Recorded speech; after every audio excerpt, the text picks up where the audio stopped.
Just started my live, so I'm just getting myself going here.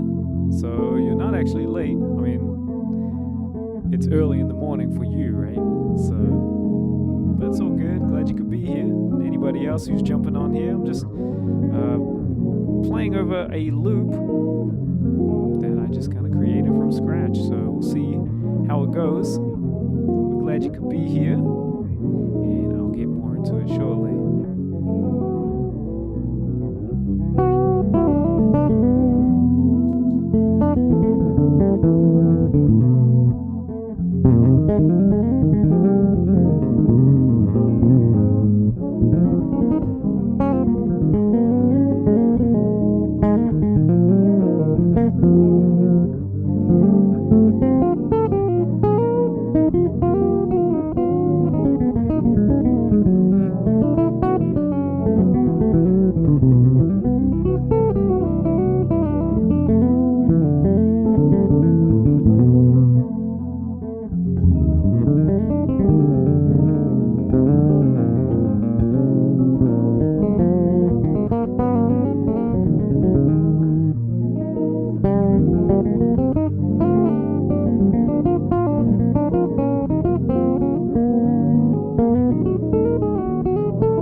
Folks, Untold Misery, how you doing?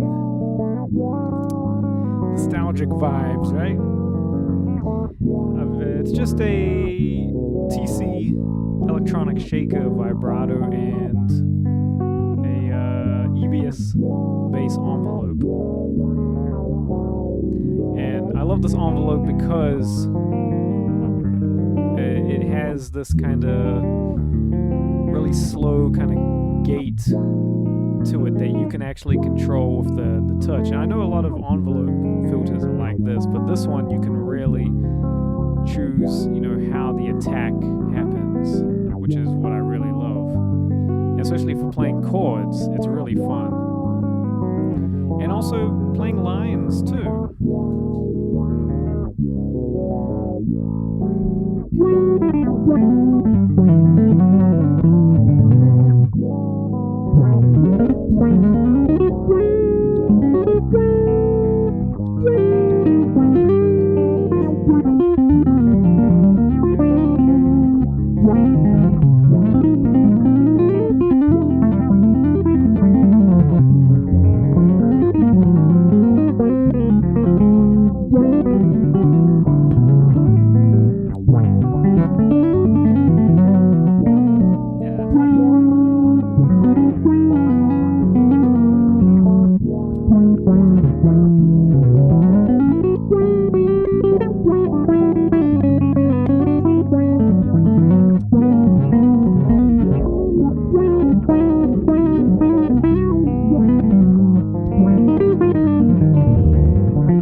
To this chord progression that I'm playing.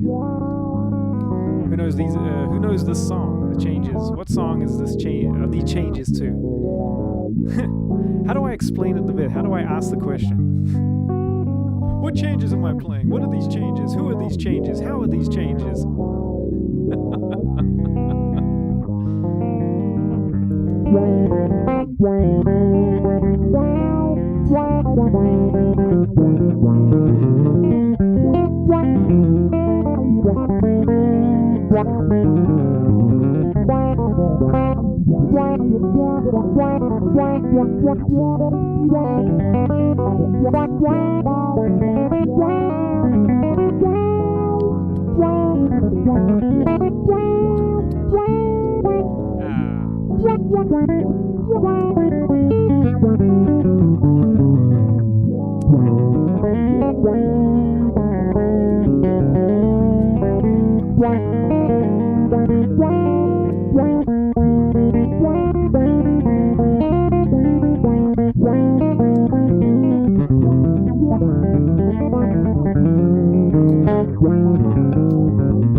How's everyone doing?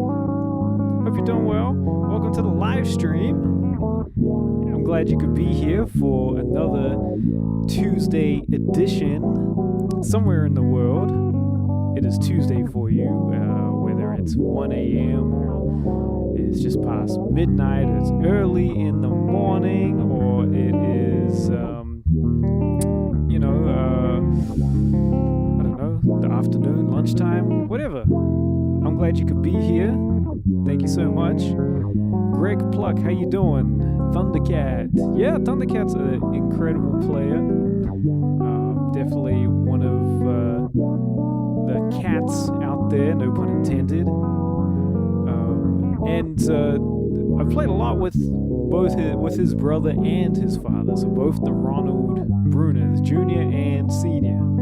Both incredible musicians, incredible drummers, which is really cool. I mean, that whole family is super talented, so it's no surprise. But I'll give you all a hint. This is an Alan Holdsworth tune, but who knows which tune the changes are for this one. It's definitely got some nice twists and turns to it. See, I can't even get it right away. I haven't practiced it in a while, so I'm like, what?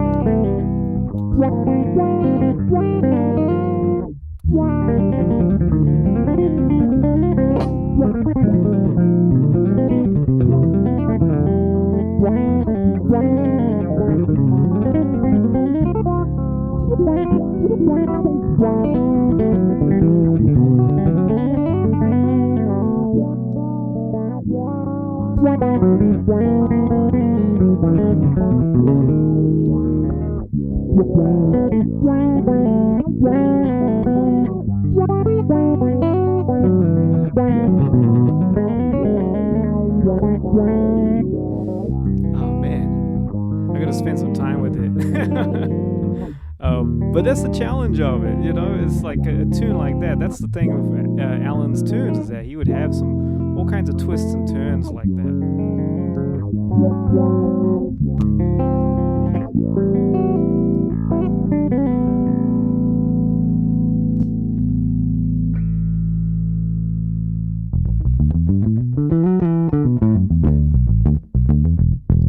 So, of course, just like with any of my live streams that I have going on here, if you have any questions about bass playing whatsoever, anything to do with bass playing, techniques, gear, of course, that's always a fun one and something I can just totally go down all the rabbit holes into the tunnel system.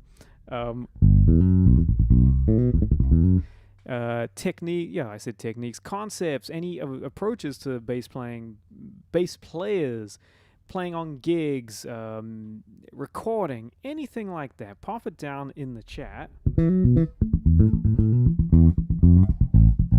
and I'll do my best to, to try address your question.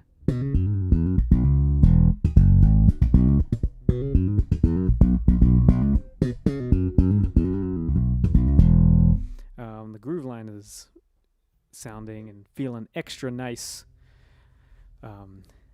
tonight.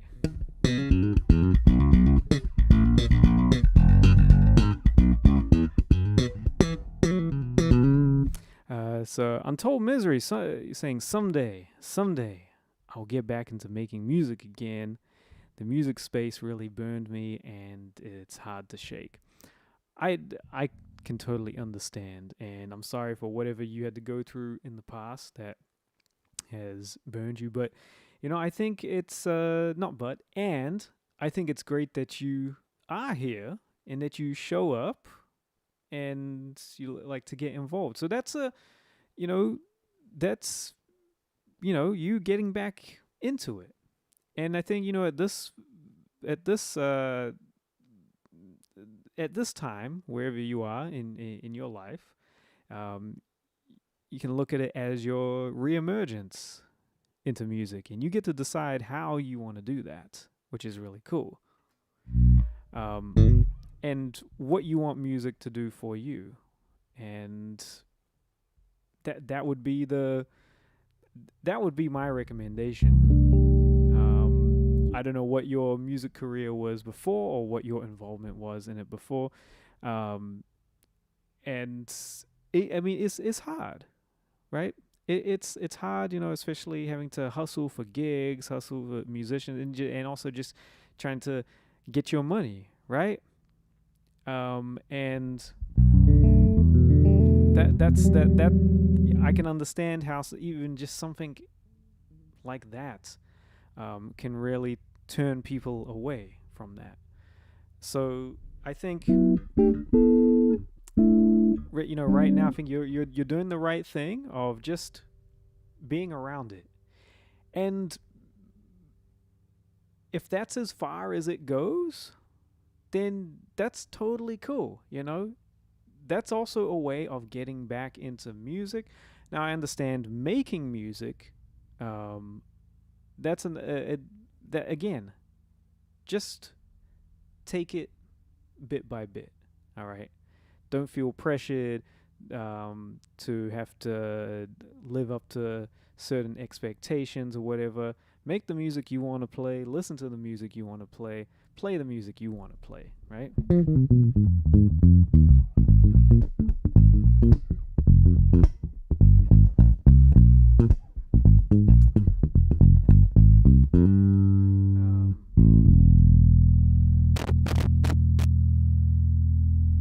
I didn't do it, but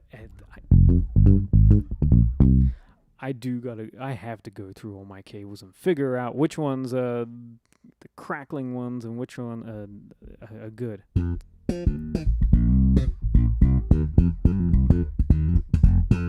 And look, the whole thing of what I do here at Bass with Benjamin is to be encouraging and supportive of everyone where they might be at, especially in terms of bass playing.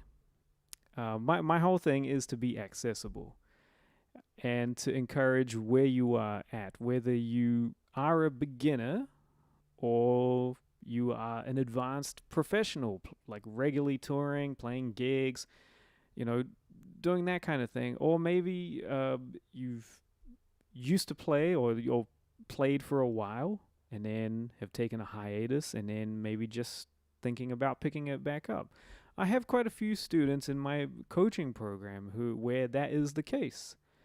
They had a whole career of playing and doing lots of gigs, and then life happened and they didn't touch the instrument for many years, and now kind of re-emerging into it. I have quite a few students who like that, and it's really it's really enjoyable and quite a big deal to see them and to help them get back into it. These are the things. This is why I do this. Because I have this immense passion for bass playing, for bass guitars, upright basses, anything the bass does. And I like to help other people, you guys, foster that and to continue that. But not in the thing of where, I expect you to become a professional player. Because if that's what you want to do, then that's great. I can help you with that. But if that's not what you want to do, if you just want to, be able to just hang and just play with your buddies or whatever, I can also help you with that too. And so wherever you are, I'm all about supporting and fostering just bass playing in general, whatever it might be. So Eliza 1975 is asking how often you change your strings. So I change my strings when the ancestors tell me to do so. And I mean that just depends. It's usually when they start to feel a little not so responsive. If I feel like I have to put like a little more work in, then and also the sound is not as lively, and I don't mean like bright. I'm talking about maybe like more present. Then I'll change it. Then that's my. I kind of have like a threshold. I know some people like to stay on strings that are years and years old, which is cool. You have your sound, you got your thing. The way some people like the way that feels. That's great. For me, and especially on a bass like this, which is something where I play all over the instrument, and I really rely on the range and the evenness of all of the notes. And also this is an instrument that needs to be able to sing in all registers, so I rely on things, the strings being, yes, more on the fresh side, not super fresh. I do like to have that kind of broken in bit, like right now they're definitely in the broken in. So they're pretty nice. They sing pretty nicely when playing up in the high register.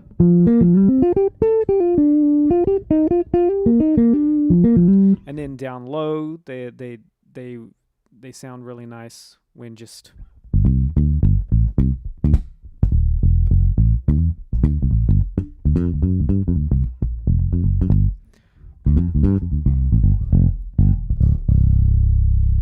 has nice thunderous lows, real punchy as well. So that's, right now they're really good. And it just depends on how long I've been playing the instrument and the strings.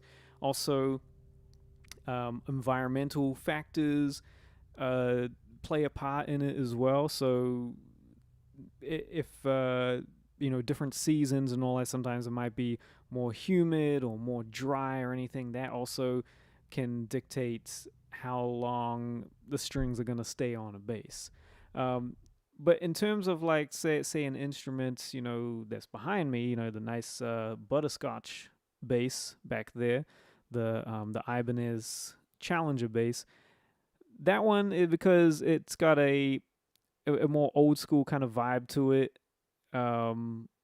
I like to leave the strings on there a little longer, and it's a bass that I'm not necessarily playing every single day as well, so they can last a little longer.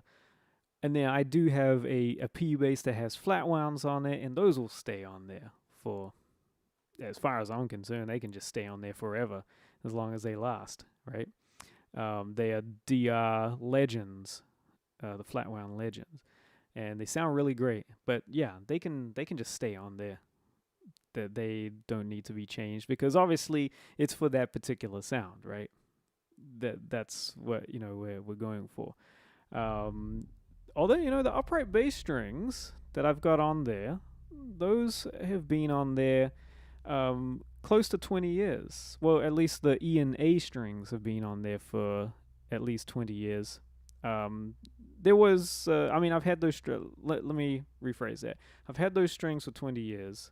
They're Diodario Helical hybrids, and I used to have a full set of them. I don't know where I at some point the G and the D are long gone, but I hung on to the E and A because I used to play with gut strings on the G and D, right? Um, and so all through college, I used those strings, and then eventually I started using strings by Pirastro called Ava Parazzis, which are some nice synthetic gut core strings, but wrapped in steel. And so I was using those for a number of years, and then only probably in the last 4 years I wanted a little more growl, a little more punch from the E and A, so I put on my old Diodario strings on there and left the G and D as the Ava Parazzis. And it's a nice combination. It still sounds really good. It's still that bass, that even with those old strings, they still sing. They still have a nice punch. I'm sure if I was to get like a whole new set of Ava Parazzis or Helical hybrids, I'm sure it would be a total game changer. But the sound is really great acoustically and all that.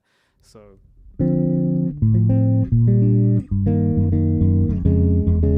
but that's a whole other thing. You see how I can just go down all the rabbit holes about gear, and especially when it comes to strings, right?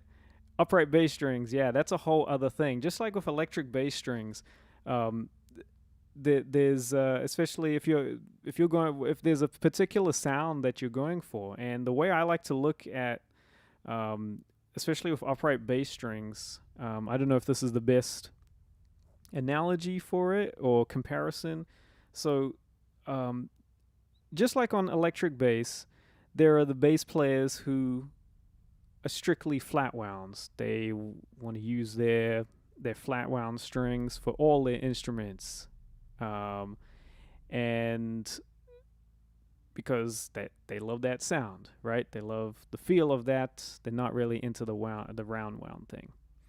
So it's like that on upright bass. Obviously, all upright bass strings, they generally are all flat wound strings, but there are the cats that love that old school upright bass tone, and that's achieved by using gut strings.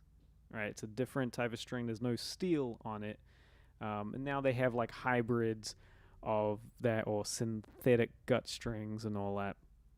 And that's for that if you want to get that 1950s like real thumpy kind of tone. You know, Paul Chambers, Charles Mingus, the, yeah, Milt Hinton, that kind of Oscar Pettiford kind of sound, which is a great sound. I absolutely love it, and I'm really into that. And then there are the players like myself. You know, I love on the electric bass. I love the round wound strings because yes, there's a certain brightness that I want to achieve, especially when playing on this bass, and even when playing on my fretless bass. I love that punch. I love that growl, and also there are times where I need to do some thumping, right? Even though, yes, you can thump on flat wound strings, but the sound, you know, really is the best on the round wound strings.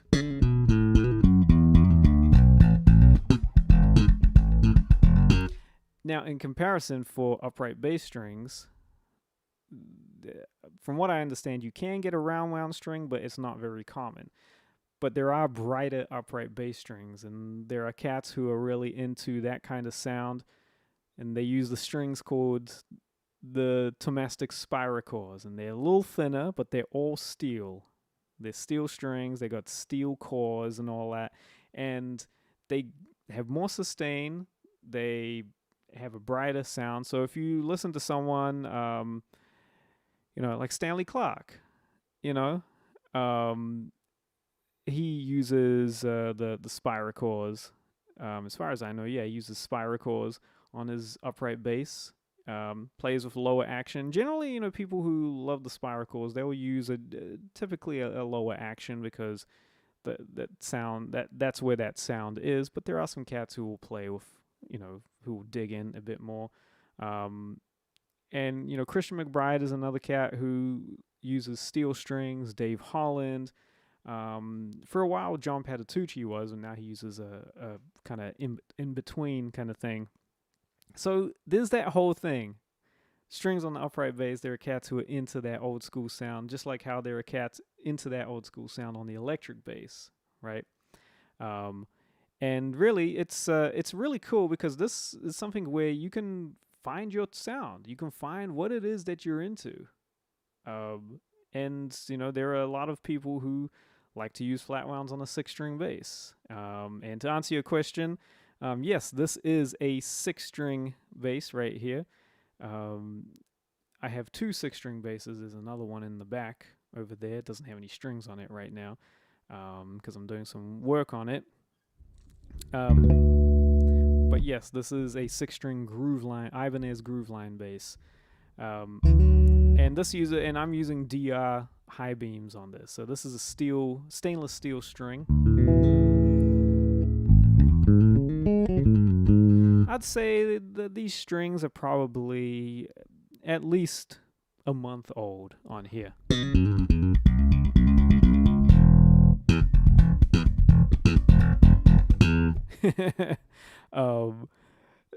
It's asking for Rammstein. Oh man, I don't know any Rammstein and Korn.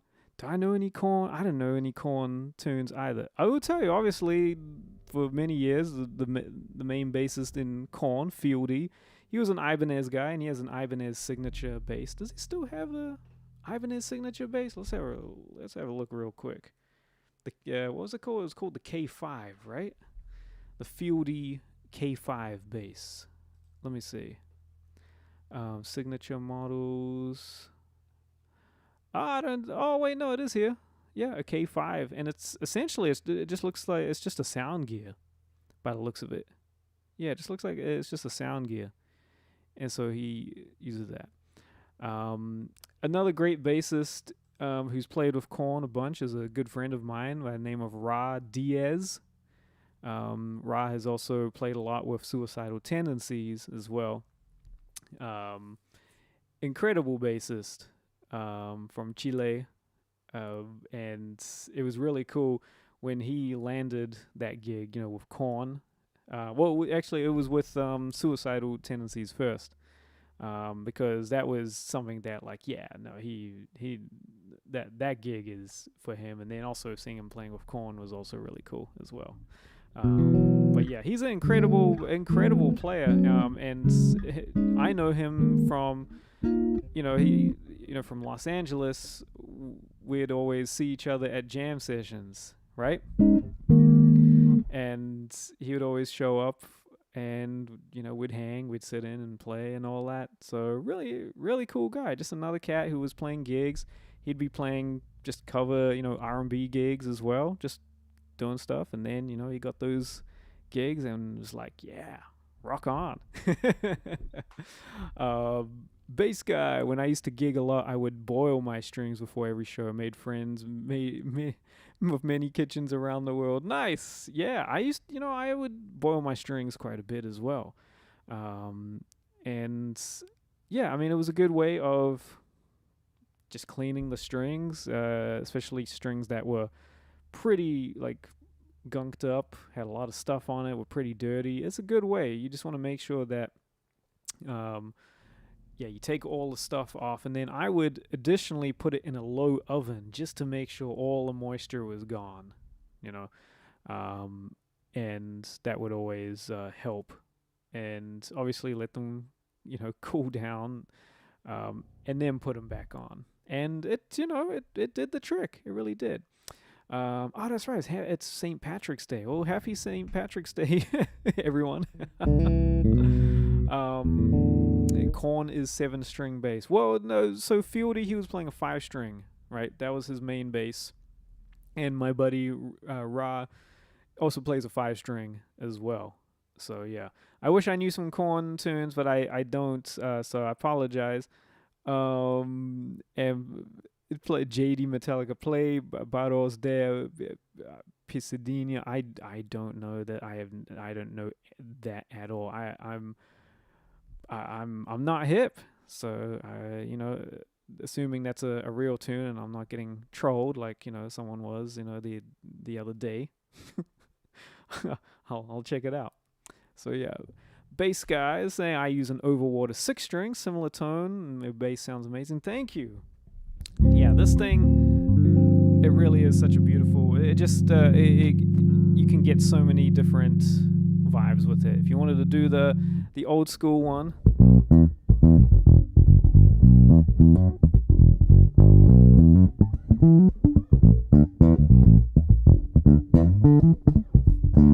If you want to get that real throaty kind of P bass vibe, you can absolutely do that. The Jocko thing, real growly, And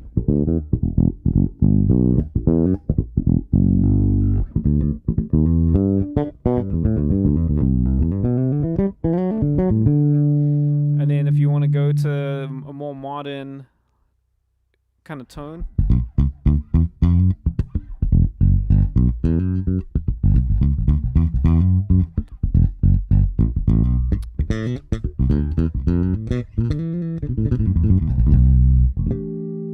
So yeah, Eliza, the Adam Nitty 6-string. I have tried that out like years ago, like real quick, and it was really nice, and of course, Adam Nitty is such a monster of a bass player as well, like that the crazy like sweeping, I'm not even gonna try as I try it. Like that's incredible. How he does that. But ridiculous bassist. And yeah, he has he has 2 signature basses with Ibanez. He has a 6-string and he also has a 5-string as well, which has definitely got more of a 70s jazz kind of tone to it, which is really cool. But yeah, he's a monster bass player. Dirt keeps the funk. Well, hey, look, it depends what kind of funk you're trying to play, right? That's the thing. But yeah, on one of my jazz basses, my 70s Ibanez jazz bass, I definitely will leave those strings on a little longer, just because it's it's that sound, it's that 70s sound, and it kind of requires that. But there are times where I've had to play, get more of that, Marcus Miller kind of thing. So then, yeah, I would put on a fresh set of strings, and do that, and that's always a fun tone as well. So, it's my friend Kevin Glasgow in Scotland. Okay, Glasgow in Scotland is an incredible 6-string bassist. Check him out. I will. Thank you for the recommendation. He's play Angra. I don't know any Angra tune, but I do know the drummer. I think he's still a drummer in the band. Bruno Valverde. I played with him a bunch.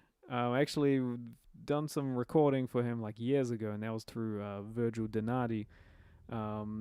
And then, isn't the bassist in, what's his name? Felipe? I forgot his last name. He's a really great bassist, and an Ibanez cat as well.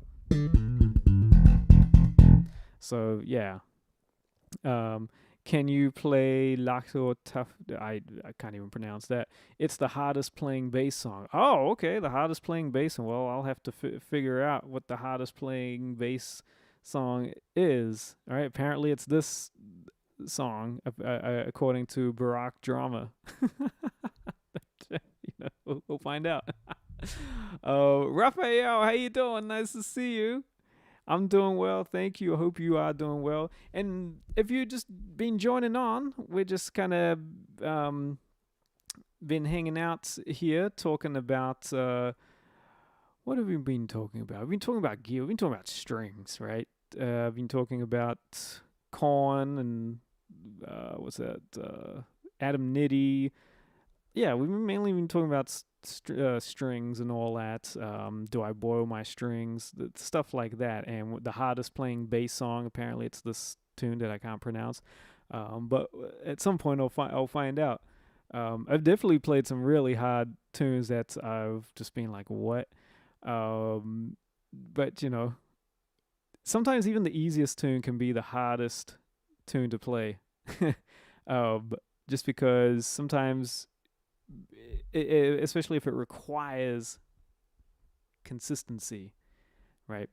And also just exercising restraint as well. Sometimes that can be difficult. It really can.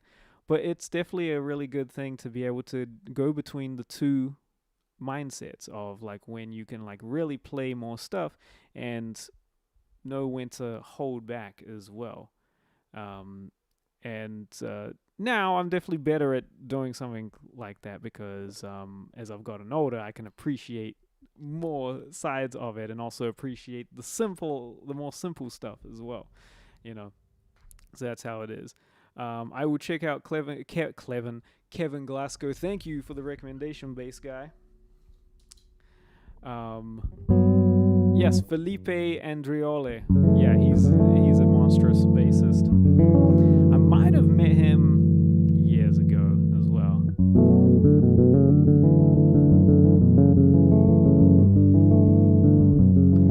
Oh, there's a UZEB documentary coming out soon. Oh, that's so cool, man.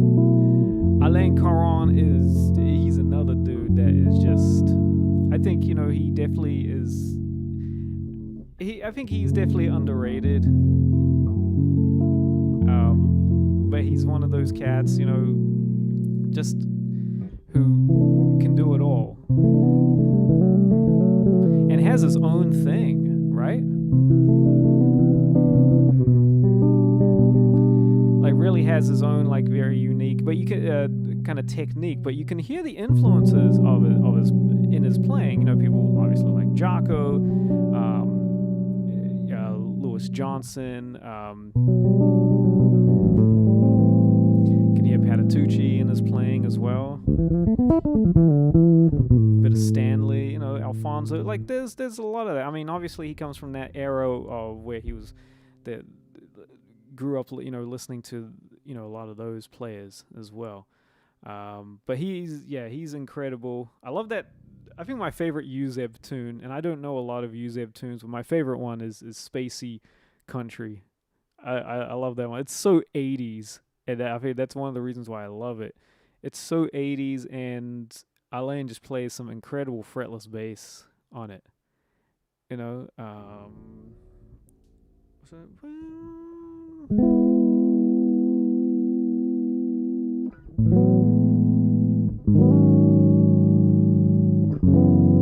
There's like some nice going.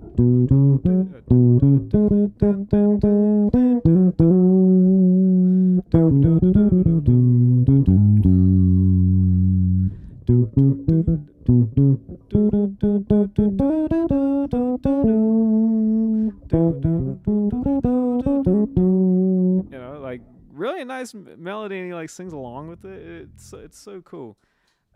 Especially I love that live version that is on YouTube of them playing it live.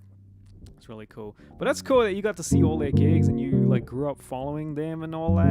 I mean, that's definitely a band that I got into later on because I wasn't hip to them. But obviously, I guess, if you grew up in Canada, you're French Canadian and all that. I mean, that was one of the grooves, right? Which is so cool. Eliza is asking, I find it difficult staying motivated. I play as a hobby, but sometimes I just get discouraged and stop playing. Yeah. Raphael's asking, can you show us daily good routine exercises? Sure, I can do all of those. So yeah, Eliza, yeah, I can understand, and just know that it can be common to just stay motivated, and for many reasons, and they can be like what's going on around you, right?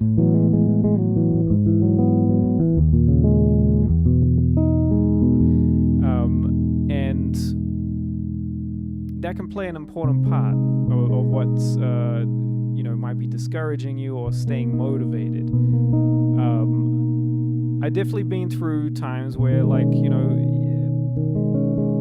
where there would be things that I would listen to and I wouldn't feel inspired by it, and it wasn't that I wasn't impressed by the music. It's just I don't know, it just wasn't really speaking to me, even though I could tell that the people who are playing this or who have written this music are really good at what they do, but it just wasn't resonating with me.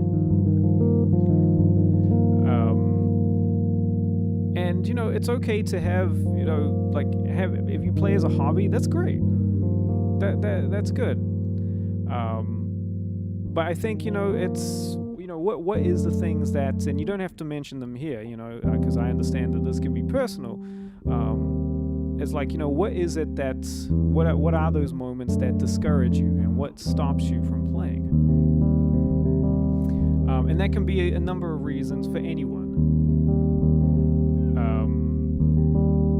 It could just be something that that brings up something from the past. It could be the whole thing of some of that part that's telling you, you'll never be good enough, or you're too old to be any good at this, or there's always going to be for some people those voices telling you that.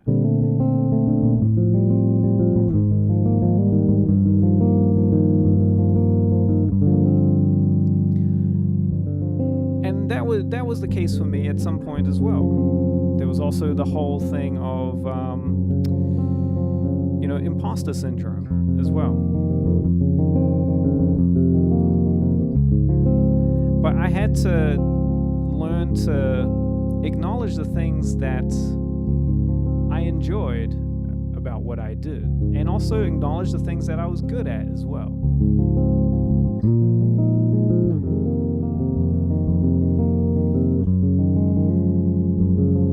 It took a while to kind of get there.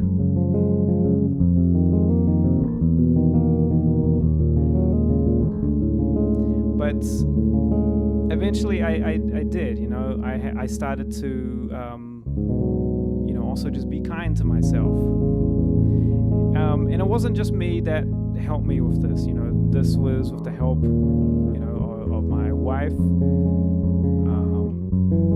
mentors as well.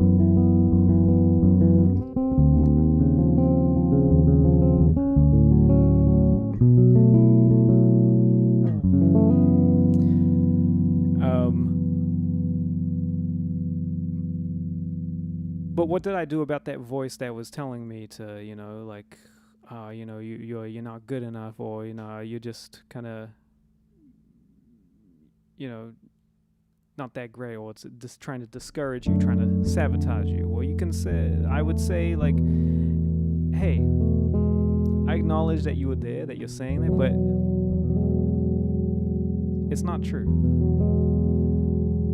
And I know that what I do is enjoyable and is great. Now, this is not a thing of where you're being arrogant. You're just acknowledging yourself and actually patting yourself on the back.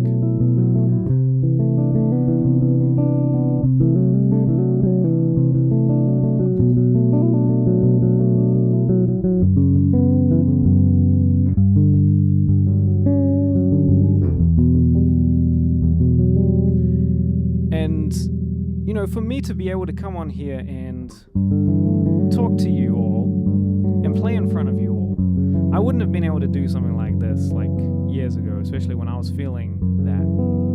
But to be able to talk to pretty much, strangers, I've never met any of you in real life, and you've never met me. You only see me here on your screen. I don't know what any of you look like. I just see you by your YouTube handles. And so, but I have, you know, a lot of confidence in myself that, and a lot of, you know, I find a lot of joy in what I do. And it's doing this. And you're right. I really like to play the bass.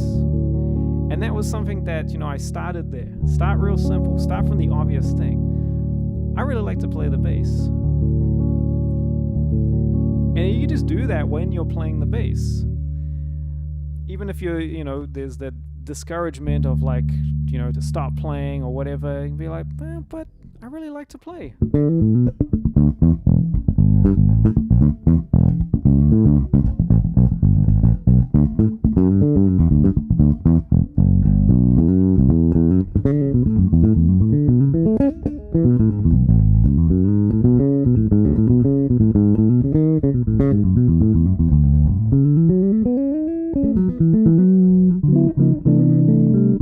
So have a look at, you know, what gives you the joy in the instrument, and what can you do to help contradict anything that tries to discourage you and to stop you playing. And like I was saying earlier to Untold Misery, you get to decide what you want the bass playing to do for you, where you want to go with it. And that goes for any of you as well.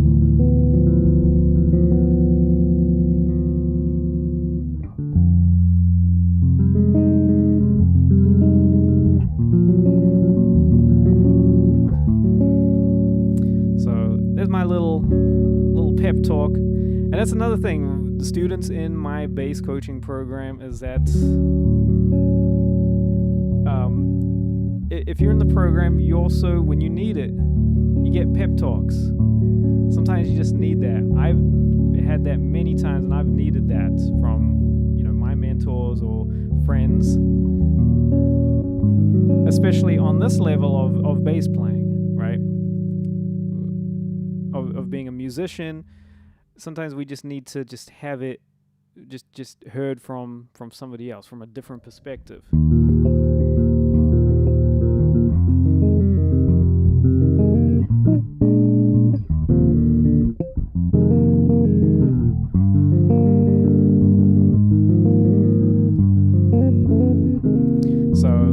But anyway, before I get into you know, some daily routine exercises that Raphael had asked about, if you haven't already, please like and subscribe to my channel here, as well as down below in the description box are all my links to my bass resources here at Bass with Benjamin.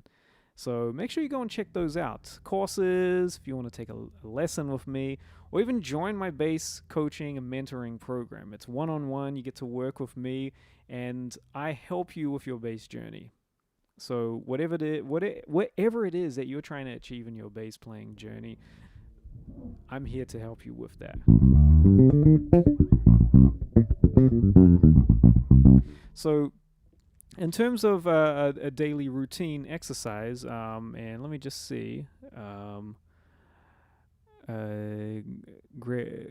just real quick, Greg Plug was saying, Ibanez has a lot of nice high-end basses at NAMM, but it's been hell trying to get left-handed versions. Yeah, I feel you, Greg. Have you seen the new Ibanez Jazz style basses? Yeah, I have actually. Let's do this, Greg. And there it is.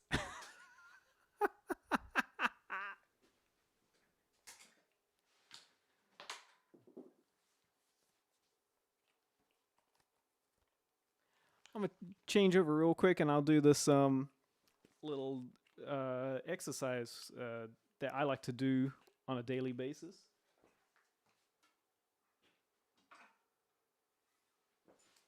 Well, what do you know? Here's the thing that you're talking about, Greg. Unfortunately, it's not left-handed, and I wouldn't be surprised if very soon they do make this in a left. If they do offer a left-handed version soon, all right. I think they just wanted to see, was this going to be a success, and as far as I know, it has been an extremely remarkable success. So stay tuned.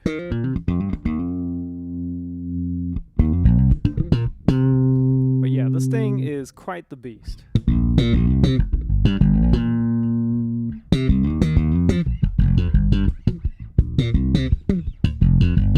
Okay, so this is an exercise that I love to do. Some of you might have seen this already because I actually got this from that Jaco Pastorius Modern Electric Bass video, right? And this is my favorite one in terms of warming up, but also is really great in terms of getting to know the important chord tones of a major 7 chord and a minor 7 chord. All right, so this is the exercise. I'll play it first and then I'll explain what I'm doing. Let's go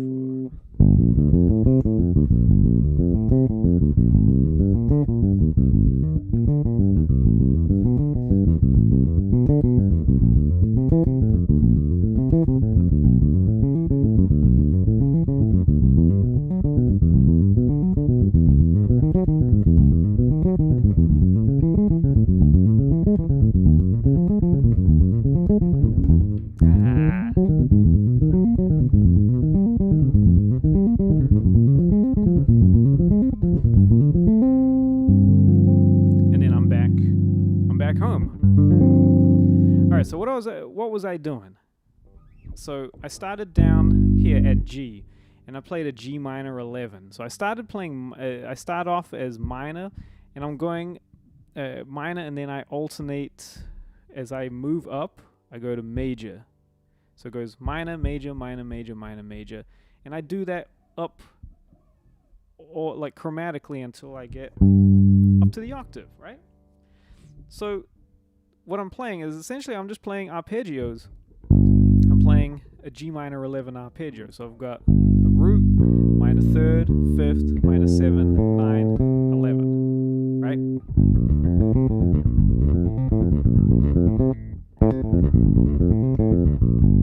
Right, and then for the next one, shift to A flat. Now I'm going to play A flat major 7, sharp 11. So using the same formula of a root, a 3rd, a 5th, a 7th, a 9, and an 11, but in this case, because I'm playing a major 7, sharp 11, or a Lydian chord, so I got root, major 3rd, 5th, major 7, 9, sharp 11, right? And it's a really good way, especially when you're playing down here, you have to do quite a bit of stretching.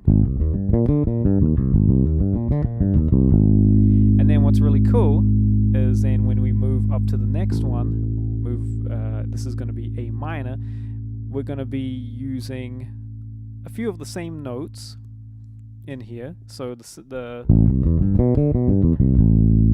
right, so you can hear that there's some of the same notes as what I played here.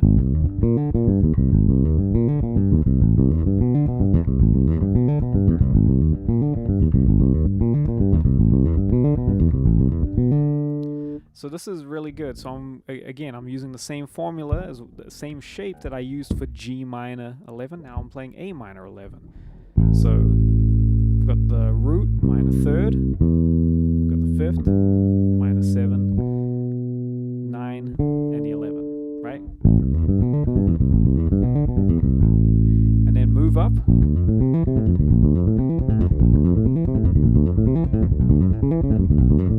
And then just keep going. So there's a few different ways in terms of this is exactly what you were talking about, Greg, right? It is funny because I knew exactly what you were talking about as well. As soon as you said, have you seen the new Ibanez? And I instantly knew what what you were talking about, and here it is. So in terms of and this is a really good one for practicing. Yeah, if you want to practice picking every single note, right?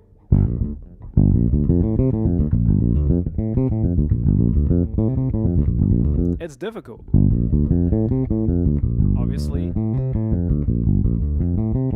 Take it slow, right?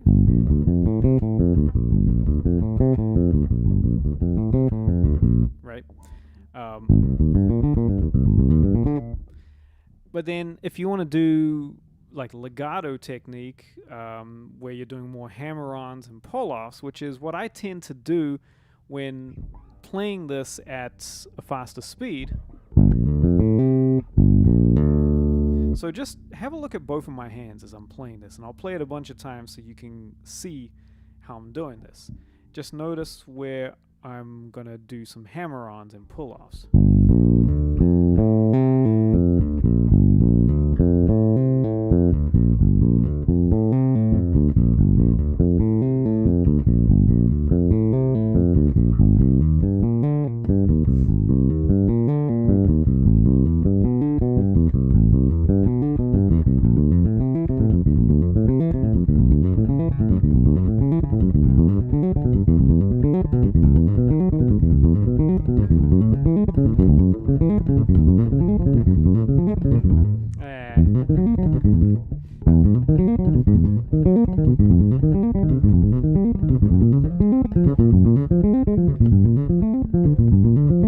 So it almost sounds like, as you speed it up, it almost sounds like, like sweep picking,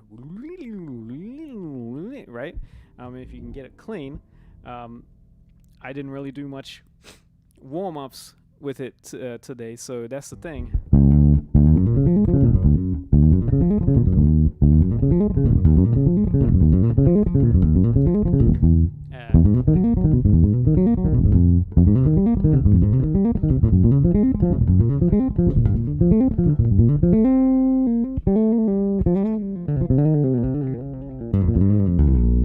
So that's the thing is you can practice both of those articulations playing,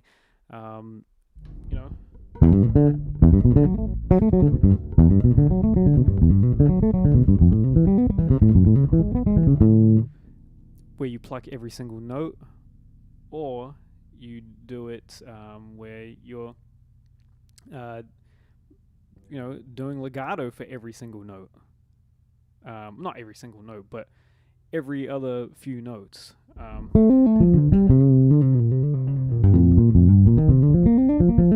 So that's a really good exercise where you're playing up to the 11s. So minor 11, right?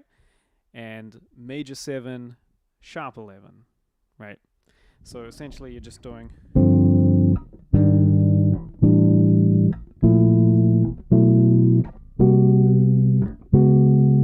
right? It's that kind of sound, which is really cool.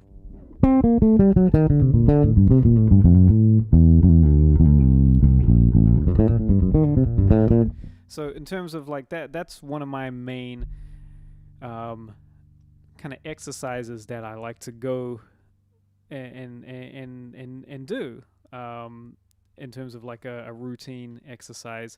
It's really nice. I'll also do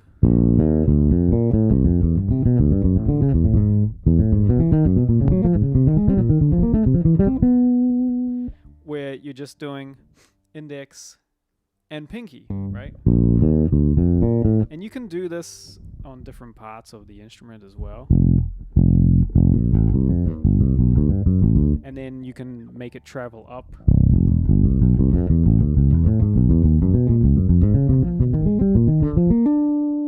So I'm just going...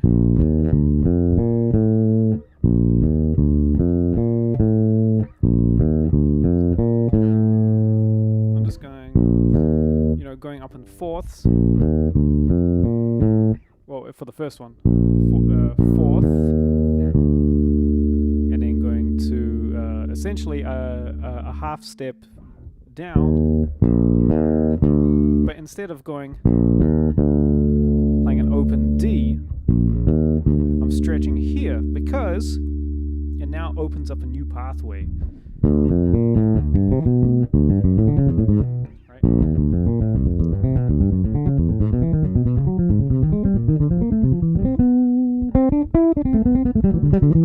And I would say that shape definitely comes from if you're playing like something that is hexatonic based.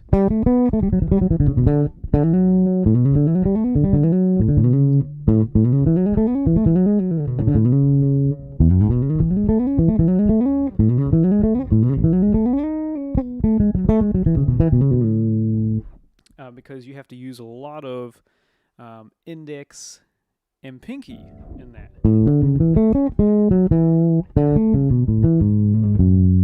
So that's the really cool thing about it.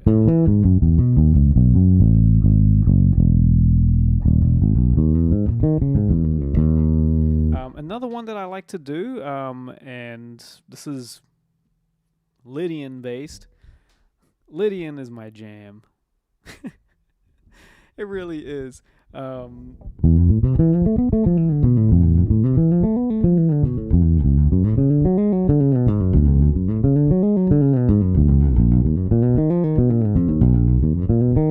what I'm doing here is, and you can do this in any key, but I like to do this and move down in minor thirds.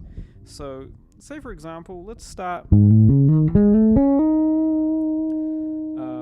Let's start G, because I know some of you do have this note right here, but sometimes it's a little hard on your bass to reach that. So if I was to start on G Lydian, the notes that I'm playing is, so I'm going to start on the F sharp, which is going to be the major 7 in G Lydian, right? So I'm going F sharp, G, B, C sharp, right? That's the shape. And then I can do the same thing up the octave, right? And then do it back down.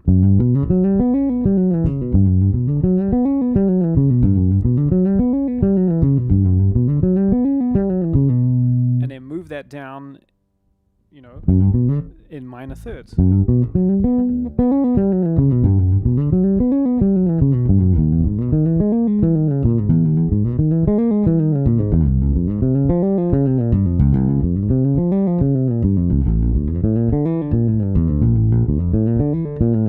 Again, I'm playing a lot of legato kind of phrasing and articulation going on.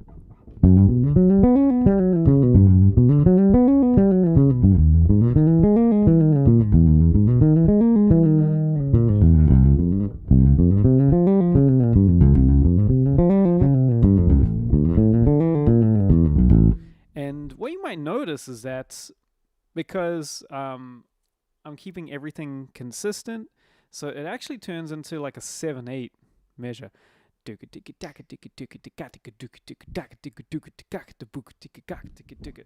if I was to do,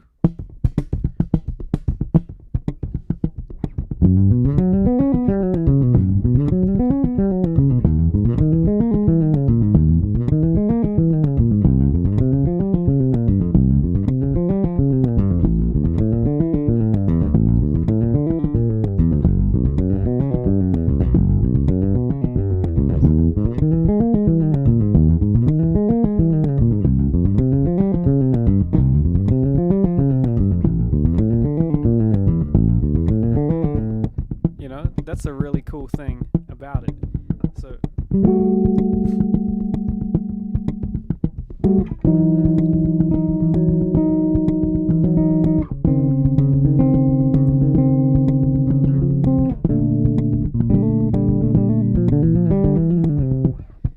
So that's a really cool one that I love to do.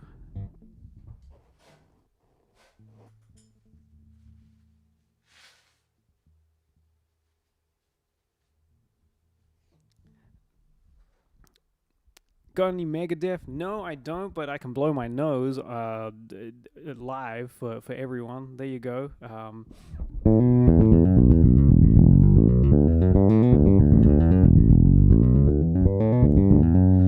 Another one for if you want to use open strings for doing hammer-ons and all that.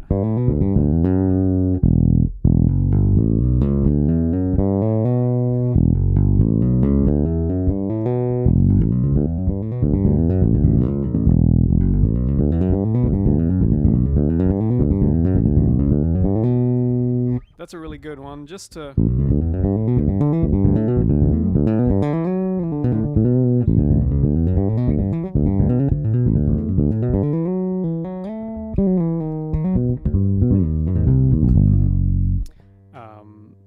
just to kind of, you know, get some open strings.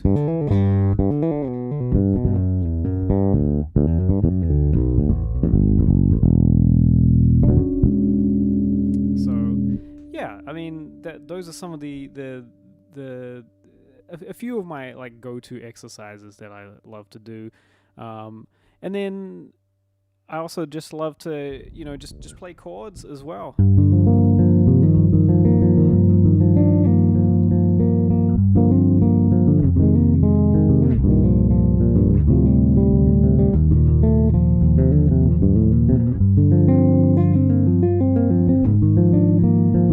Just, you know, improvise chords freely. That's definitely one of my favorite pastimes.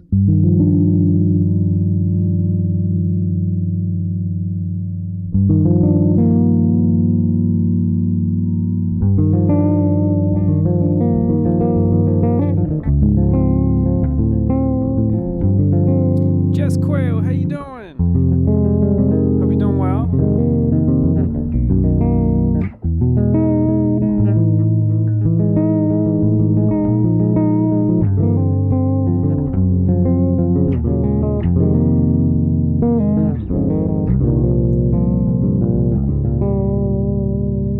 It's nice to just have like a bit of a sandbox moment where you're just exploring.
What's your favorite Beatles bass line? I'm doing a Beatles review, so like 40 different Beatles songs with groove. That's cool.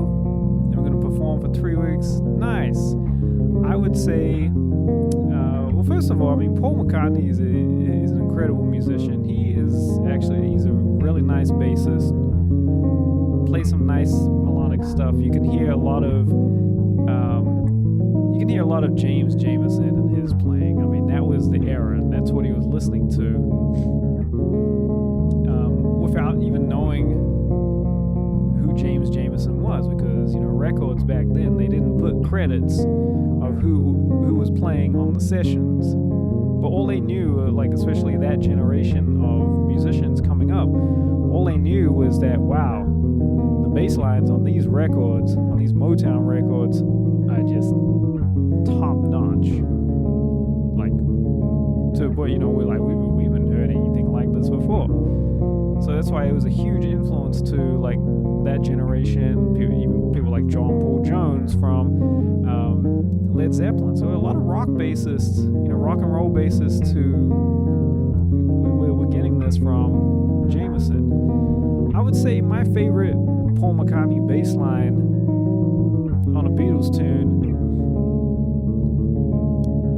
would probably be on Something, the tune Something.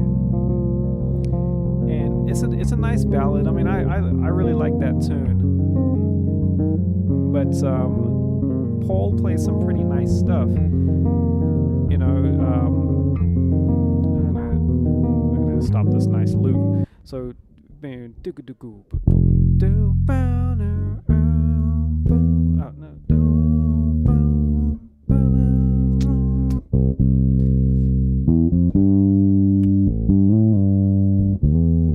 he plays some really nice,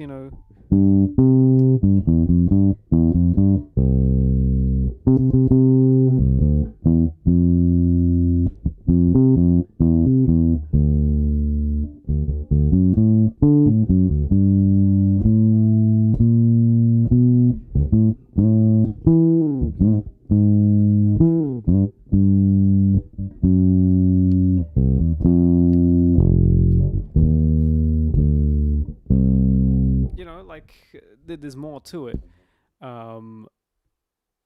that he does. I would say that is definitely probably my favorite, just because of how melodic and how like slippery he gets with what he's playing, which is really cool. Instead of just playing,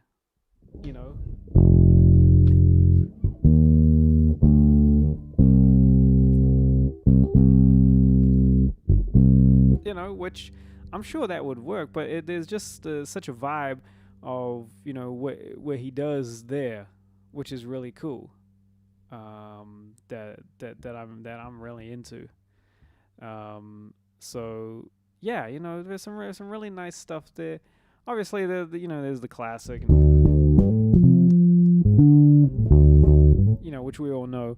I'm trying to think, because I haven't listened to quite a lot of Beatles tunes in years.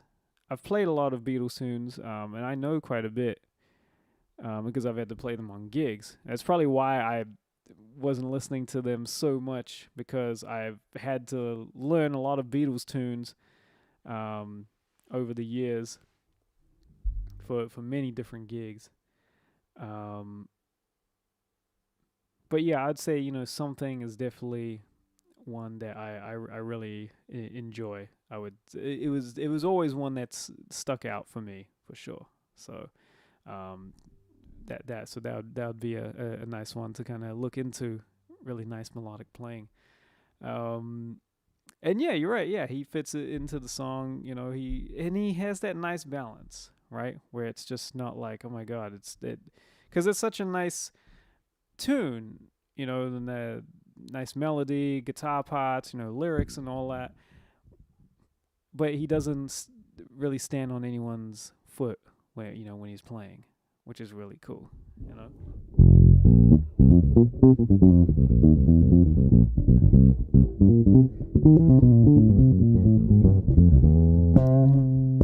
What Beatles tune is that? No, I'm just kidding. Let me see. I used to play this. Let me see if I still have the recording for it. I used to play this Beatles tune with a good friend of mine, one of my favorite musicians ever, by the name of Ellis Hall. And he used to be the lead singer in Tower of Power back in the 80s. He was also part of the California Raisins as well. If for those of you who know what that is, if you know, you know. Where is this? But we used to do a really fun version of Drive My Car. Maybe I'll play a little bit of it. Let me find it.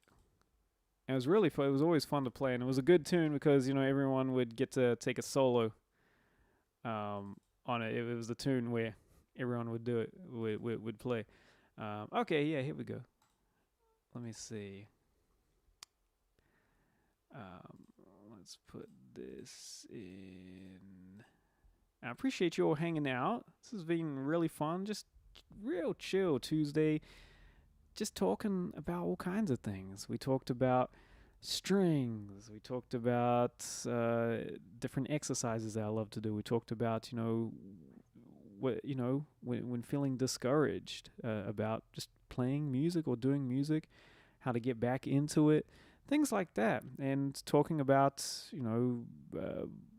Paul McCartney here. And so I'll play this Beatles tune, but it's going to be this version, the Ellis Hall version of Drive My Car. Let's see if I remember. I haven't played this in at least 10 years. But it's a real funky version. I'll just let it load up. If you haven't already, please like and subscribe to my channel here. I really appreciate it. Also, check out down below on the in the description box the links to my stuff at Bass with Benjamin, courses and all that. And if you want to take a lesson with me or join my bass coaching and mentoring program, that is all down there. You say, make me laugh with the bass.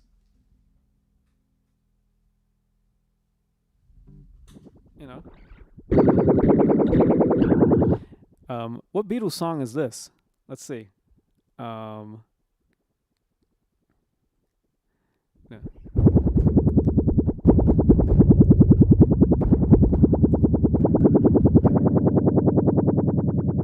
Or what about can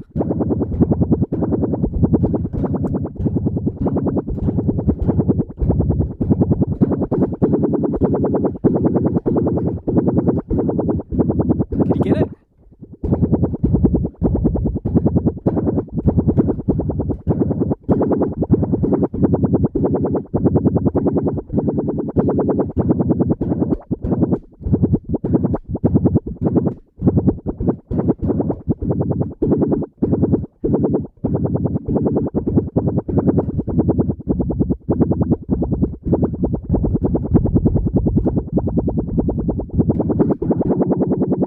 Was that obvious enough? Who knows what tune? Who knows what tune that is? When is there a use for that pedal? Oh, all the time,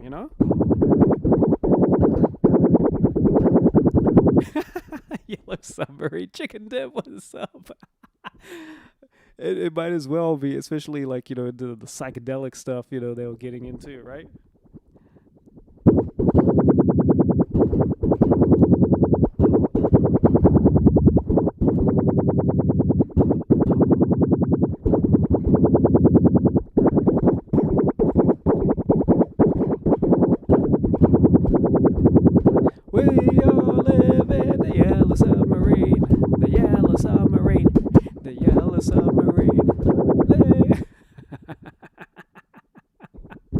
Jimmy was a Jerry car co-driver, exactly,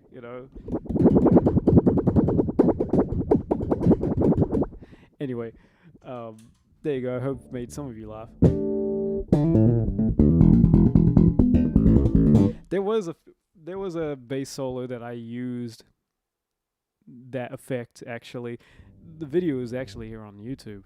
It was with Lee Ritenow. It was at the beginning of my bass solo to a tune of his called Rio Funk. And I put that on because I was just like, yeah, why not? And, we used to kind of do silly stuff like that on, on those gigs. Depending on what type of gig it was, we would do silly stuff like that, So I was just,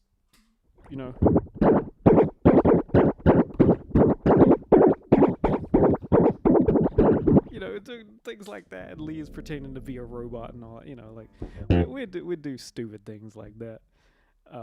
Those are things that would always make things real funny. Anyway, did this load up as yet? Come on, when you gonna load up? Give me some love here.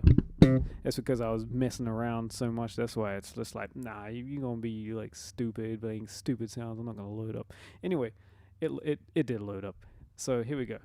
I won't play the whole thing. I'll just give you like the main bit of it.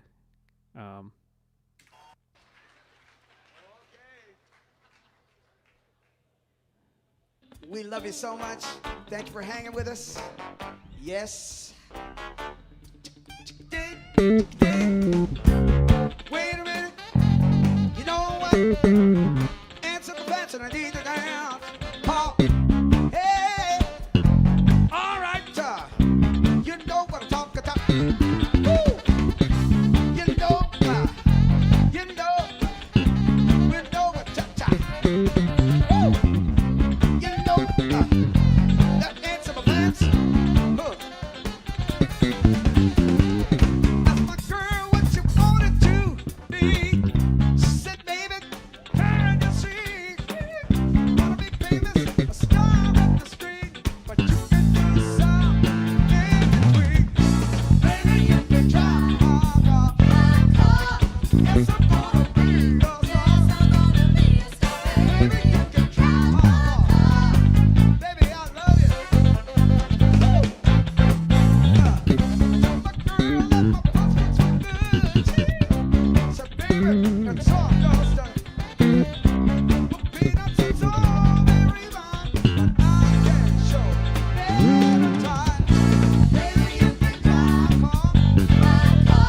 Yes, I'm gonna be a star. Baby, you can drive my car. Baby, I love you. Come on, Jay.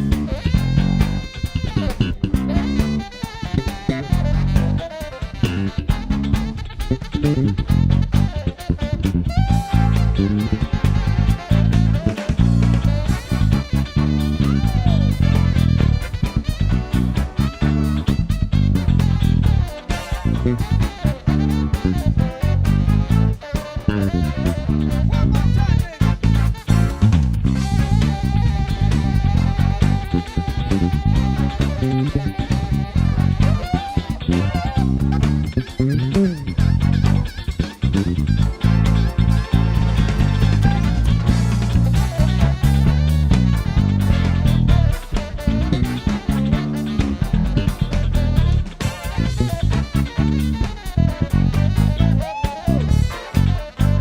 Jason Reeves. Brother Morris O'Connor. You get the idea. Well, we would just go in on that. It was so fun. We actually used to play it faster as well. Like we would just go, be,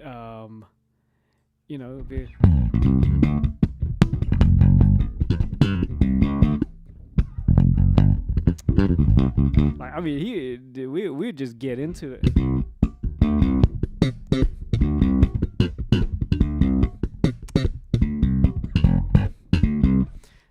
It'd be so much fun and all that. That saxophone player, by the way, and he did a bunch of gigs with us over the years. There was always many different musicians, playing in this band. But on this recording right here, and also who played with us a lot, is Jason Freese. Now, some of you might recognize that name, the name Freese. I mean, yes, that is Josh Freese's brother.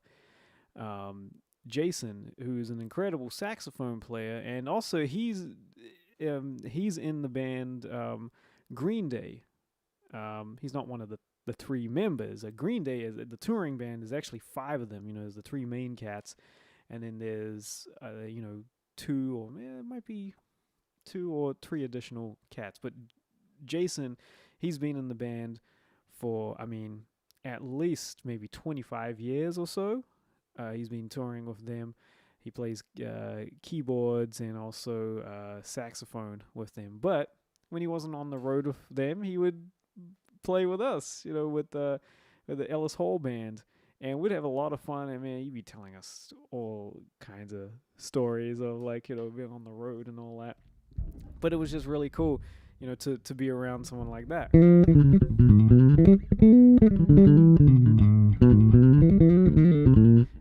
And he had been playing with Ellis on and off for like since he was a teenager as well. So he definitely was already in there well before I was even playing or even knew Ellis as well, which is really cool. But yeah, that was always a fun tune that we would play. Let's see, I've just going through some of these tunes that I used to play with Ellis. Let me see here. Yeah, we did Drive My Car. We did like a cool version of there was Mustang Sally. What else was there? Let's see. Maybe I'll play one that he used to do with Tower of Power. Let's see. Where is it? Oh yeah. Let's do a bit of 80s Tower of Power. How about that? And this is from a record of theirs called Power. And it had the same there's the same album that had the tune called Credit. You know, the which is what Ellis wrote.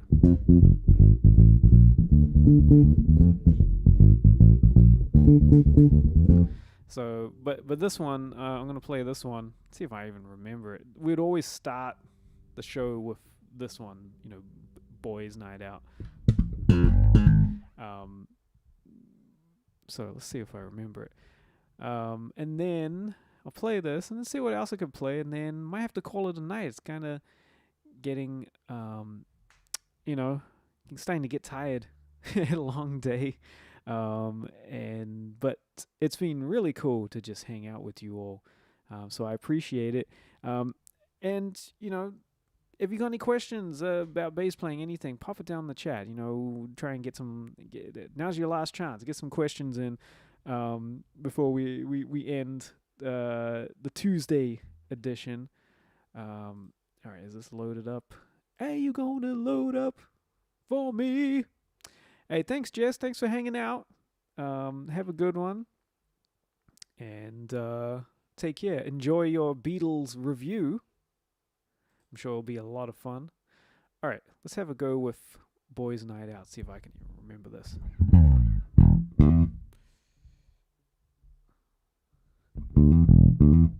All right, let's see what happens.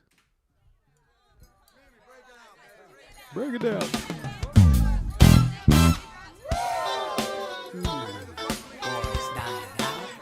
Don't be so funky.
Oh man, it's so 80s. It's a lot of fun to play, you know. Um, uh, that was the thing, you know. We were playing with Ellis. We played a lot of like tunes that he did in the 80s as well. Which it was. I had a lot of fun. A lot of fun doing that. It really was a lot of fun, playing a lot of those tunes, just stuff that he had written. And still with that vibe. I'll play the most 80s song that we did of his. Yeah, I'll do this one. It's extremely 80s and it's awesome. It it actually this was actually one that's actually became a bit of a popular one for him, because this one he wrote this one and it was on a Kenny G record. Kenny Gorelick, but we used to play this one quite a lot, and it's definitely more of like a loop based kind of thing. But it's an old tune. He didn't write this one. It's an old tune, and it was a cover, but he came up with the arrangement of it. So let's have a go with this one. What does it take?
that one.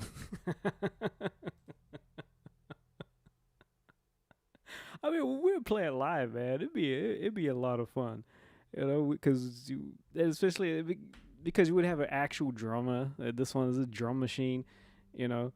So when we would play live, we could actually like really like get in the pocket of that, But I'll play one more 80s tune that I just love, and then I'm gonna call it nights. I really appreciate you all hanging out. Get my octave going here. I need to open up my octave pedal. See what's going on. Probably just need to clean it out. Give it a bit of a dusting. See?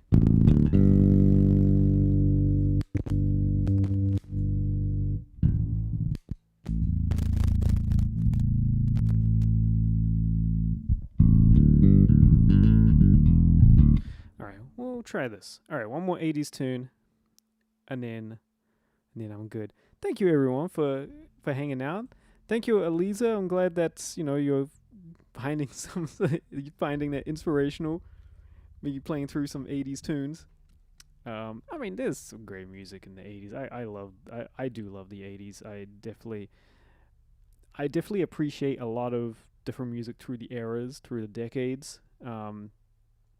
That's just how it is. And yes, there are a lot of things in the 80s that I absolutely love, even with some of the cheesy synths and all that, and the type of I mean, that's just what they had. That was like the production, the technology, and so you just gotta appreciate that. Like there was some stuff that was questionable, that was just like, oh, okay, but then there's some stuff that's really good, especially in this tune. Cheryl Lynn. And with Jimmy Jam and Terry Lewis in here, it definitely made things really nice.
Oh, that's such a fun tune. Cheryl Lynn, Encore, and produced by Jimmy Jam and Terry Lewis. And on that, there's a few tracks of bass on there. Um, so Terry Lewis, who was an incredible bassist, played a lot of Prince, Morris Day in the Time. Um, Phenomenal player, and so he's playing bass on this. He's doing there's parts you probably heard it in there. So yeah, I gotta fix this pedal. So he's doing, you know, it almost sounds like he's playing.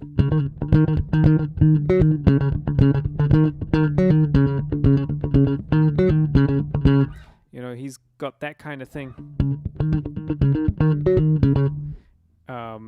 He's doing that kind of little, kind of almost like guitar thing. And then Jimmy is playing synth bass, the part that I was playing, but with an octave pedal, but he plays synth bass. And then there are some other parts, some like pops that Terry is doing, especially like in the verse. They're like way in the back.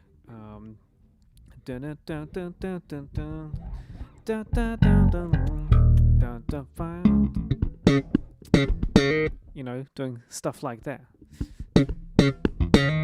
which is really cool. So it's really cool to hear that there's like multiple tracks of bass in there that put the whole thing together. And I really, just obviously as a bass player, I'm just like, yeah, that's so cool. And of course, why not? The bass can do so many things like that on a lot of productions, where it can do different parts. It doesn't just have to be holding it down, right? It can do many different things. Play some chords. It can play some kind of guitar kind of lines. Obviously, the bass line, things like that. It's really cool. And then there's that another great example of something like that where there's like two basses playing at once. Is what is that? Is it? No, it's not Lou Reed, is it?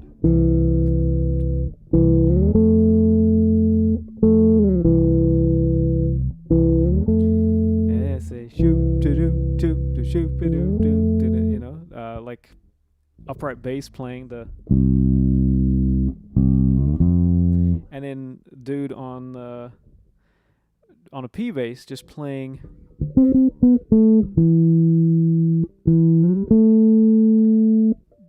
like the tenths above. It's so effective, and there's no other. I don't think there's any piano or guitar on that, and then there's a random baritone sax solo on there. It's like it's so cool. And throughout my career, I've been able to do things like that on things I've recorded on. Just obviously stuff for a lot of my friends on their records, but even in something that was more on the mainstream, I was able to do this on a Chance the Rapper record, the record called Coloring Book. On the very last track called Blessings Reprise. Are you ready for your blessing? Playing that just over, it's just.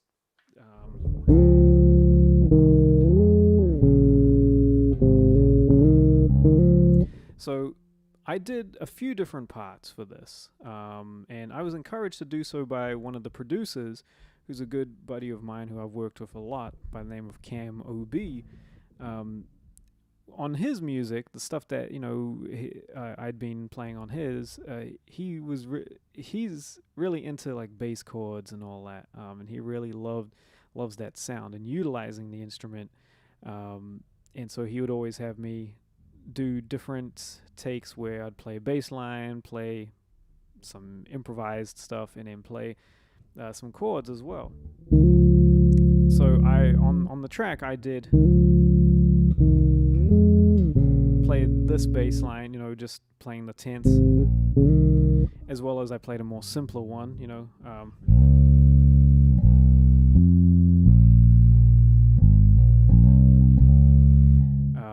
as well as ones that had some more,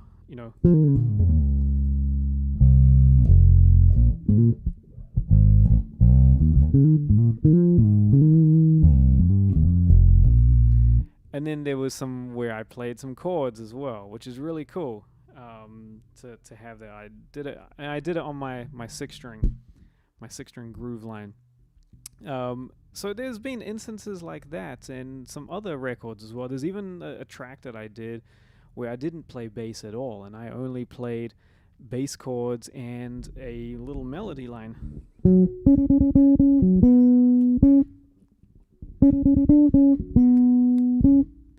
Where I did that because he already had a synth bass line that he'd already recorded.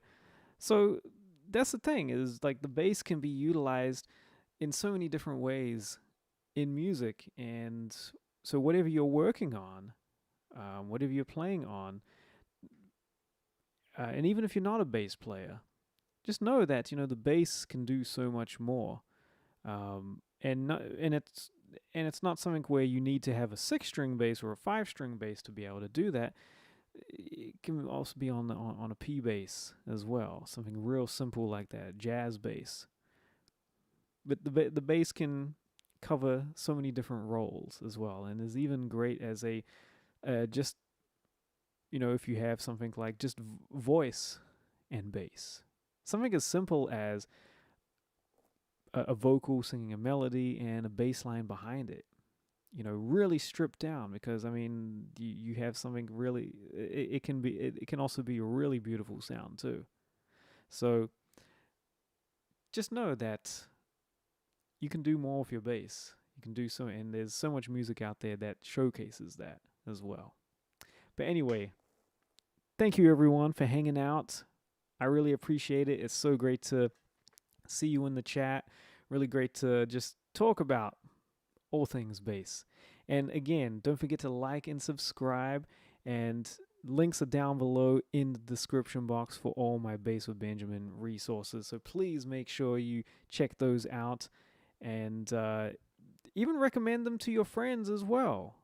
It doesn't just have to be for you, but if you know people who would be like, hey, you know what, actually this would be good for them too, you can do that, because you can also gift these things to, say if you want to, get someone a gift for their birthday or some sort of celebration or whatever, you can do that.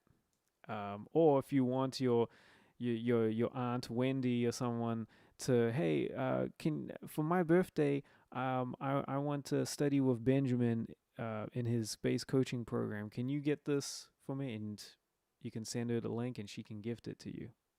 All right, or whoever. Right, it's just an example. But anyway, thank you everyone. You rock. And wherever you are in the world, take care. Be safe out there. All right. I'll be going live again at the end of the week. Thursday at 1 p.m. Pacific time. But, if you like and subscribe and hit the notification bell, then you'll know exactly when I go live.